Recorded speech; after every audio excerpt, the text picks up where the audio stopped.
Hello guys, welcome back to Quick Guide. I'm back with another video, and in today's video I'm going to teach you how to log in on Kakao Talk. For that, first of all, open up your Kakao Talk app on your phone. After you open up your app, enter your email or phone number, and now enter your password. And when you're done, tap on login. A pop-up message will appear on your screen asking if you want to save your password on your device. Tap on Save Password. Now select your country code and then type in your number. And when you're done, tap on OK. Now a verification code will be sent to you on your number. Tap on OK. Now you'll need to enter your verification code which has been sent to you by Kakao Talk.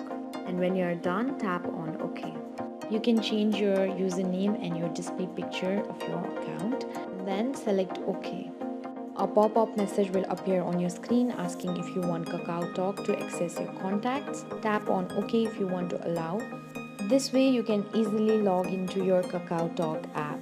I hope this video was useful to you. Don't forget to like, share and subscribe to the channel.